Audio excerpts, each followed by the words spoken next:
software engineering in detail. So we saw about this in our introduction part. So here we'll discuss about this concept in detail.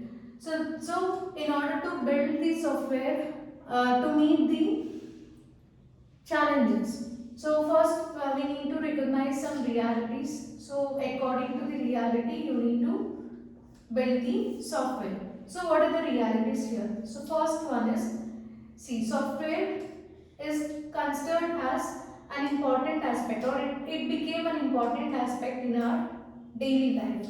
So we can even consider this as software is embedded in almost every aspect.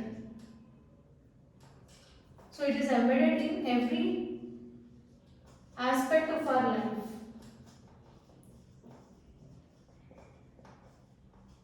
Right? So because of this, some people who have interest in, so you can observe people who have interest in features and functions provided by, so these features and functions are provided by specific applications.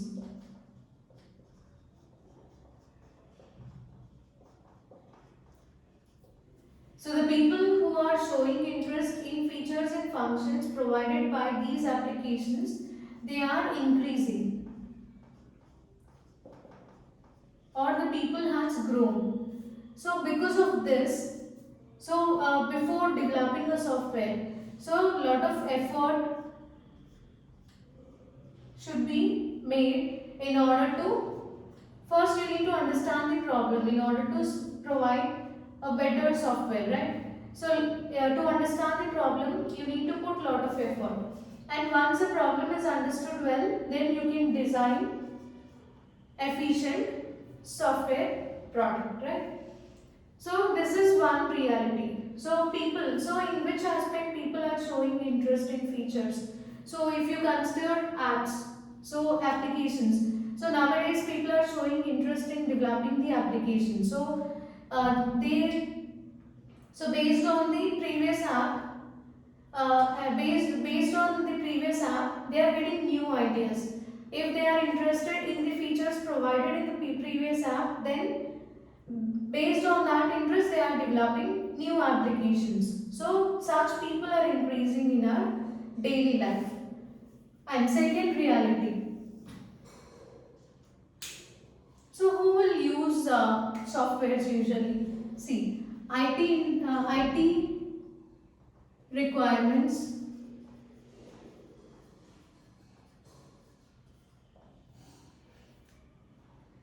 So IT requirements demanded by,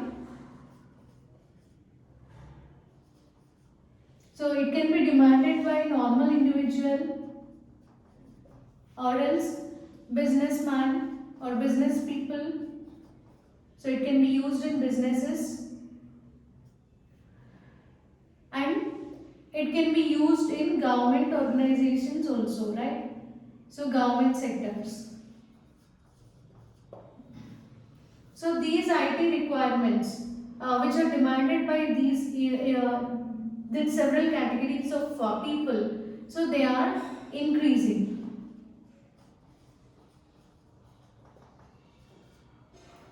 Okay, so as software has become most important part of our life, the requirements demanded by these individuals also increasing. And then, so earlier, so here nowadays, large team of people or large teams of people, they are developing computer programs. Whereas in olden days, these computer programs, they were developed by a single person. Okay. So, what is the difference then? The program which is developed by a single person is now being developed by large teams of people. Why it happened means, in earlier days, software had very limited scope, right? So program complexity is less, so that only single person is enough to write the program because it is small. And also computing power is less. So because of all these factors, this actually so due to this, there is a lot of difference between past as well as present. So in current day, so nowadays we can observe team with more number of persons. So why it happened means because of increase in computing power and also complexity of the programs, single person is not enough to write a complex program. So in order to achieve the tasks or in order to achieve the milestones, here large teams of people are required. And then sophisticated software. So this sophisticated software, it was previously implemented in computing environments.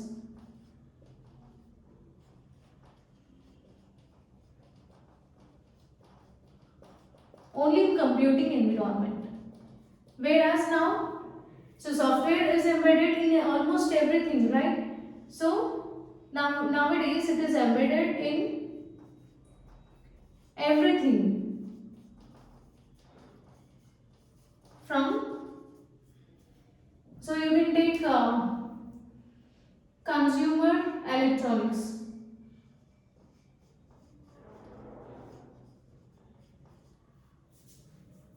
or else so it can be even medical devices also. We can observe this sophisticated software, medical devices,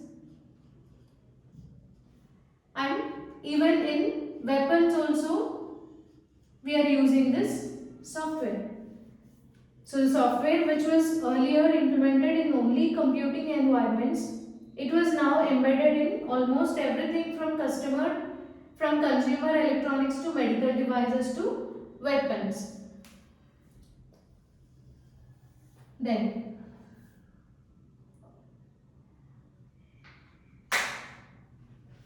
and the third reality is, that is, see, here the individuals,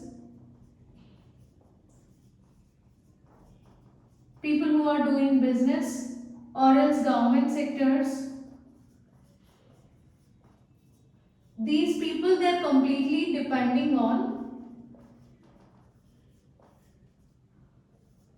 software. So they are completely depending on software. Why? So they are using the software in order to make strategic, so for strategic decision making, or they are using it in day to day operations.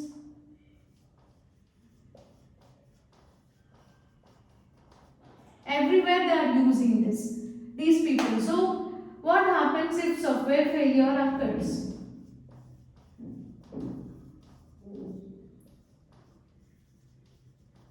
What happens here? See, best example for this is how an individual is using software, how it is depending on software. See, yeah, we are using mobile phones, right? So in mobile also software is embedded. So that means as we are depending on mobile phones, it is nothing but we are depending on software. At the same time, in order to perform every task, almost every task, see, if I want to go from one place to another place, then again I'm using Google Maps, which is again a software, or else we are using search engines. So to get more information, or to get knowledge about any concept. So in that way, or even if you consider homemade applications like homemade home, so consumer electronics, then in that case also even television, microwave ovens, washing machines, everywhere we are using or we are depending on software. So what happens if software fails?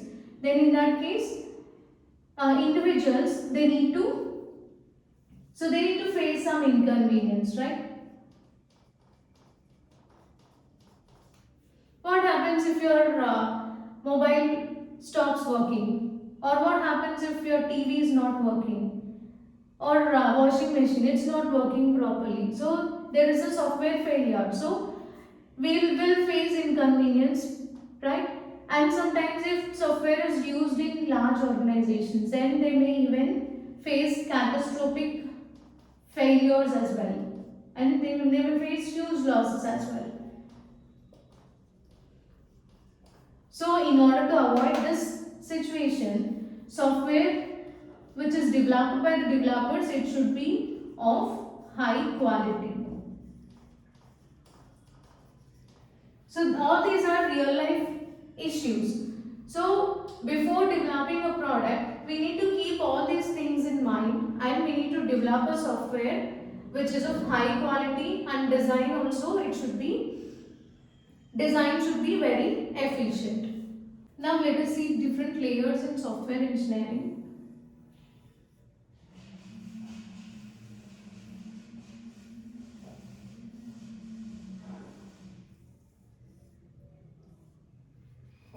So first we have quality focus,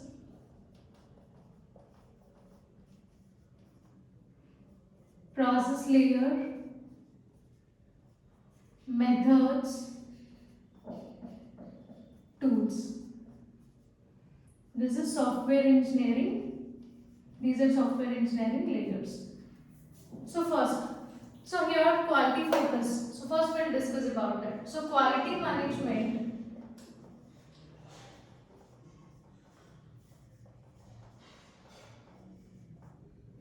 So here the quality management always leads to effective approaches. Effective approaches in software engineering. So quality management is very important. So the product which we develop, software which we develop, it should be of high quality. So that quality management should be done properly, which leads to effective approaches in software engineering. And then coming to the process. So process layer, it is considered as a basis for, so this process is considered as basis for management control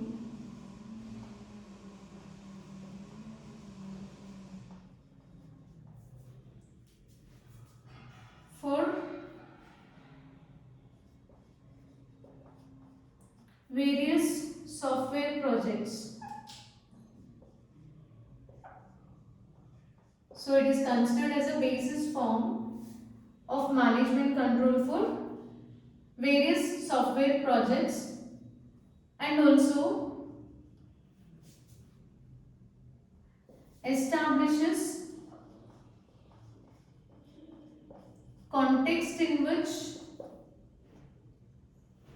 so I'll write it in separate line. So this is the first point, and then it establishes context in which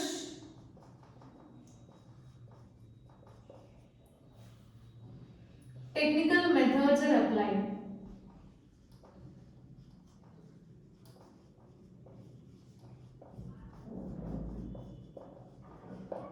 So that means based on the context, the type of method to be applied, that will be identified by the process. And also, so it even here it is even useful for producing the work products. So work products are produced and milestones are established. Milestones are established, and also, so it will check whether changes are done properly or not.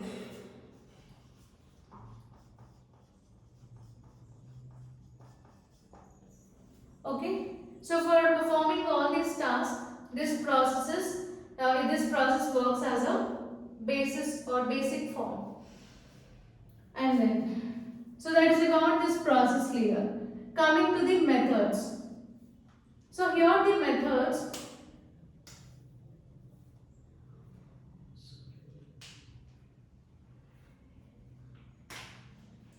So methods encompass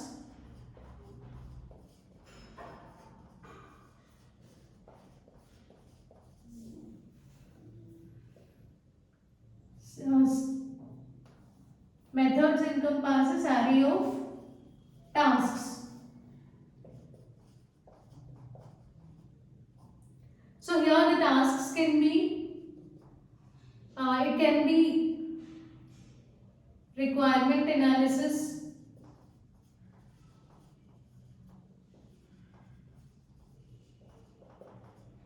design, okay, construction, testing, etc. This comes under methods part. Then coming to tools. What are the tools here? So tools, it mainly provides support to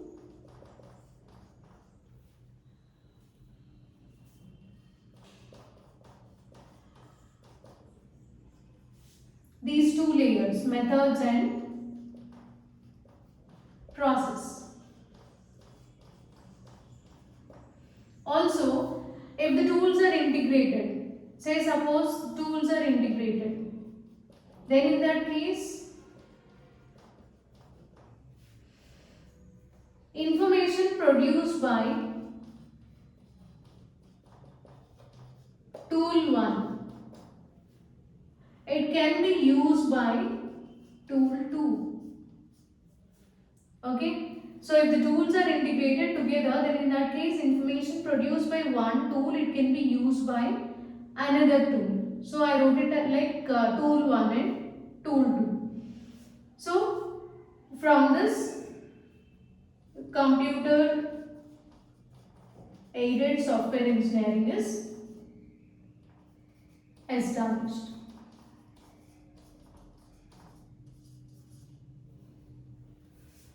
So these are different 4 different layers in software engineering. So quality is considered as an important factor, and then process, it is used for performing all these tasks.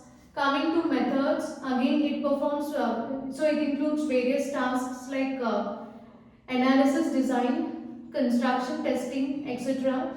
And tools, it provides support to both the method as well as process, and also if two tools are integrated or if more than one tool are integrated, then information produced by one tool can be used by the other tool. So this is about, so that's why software engineering is considered as layered technology.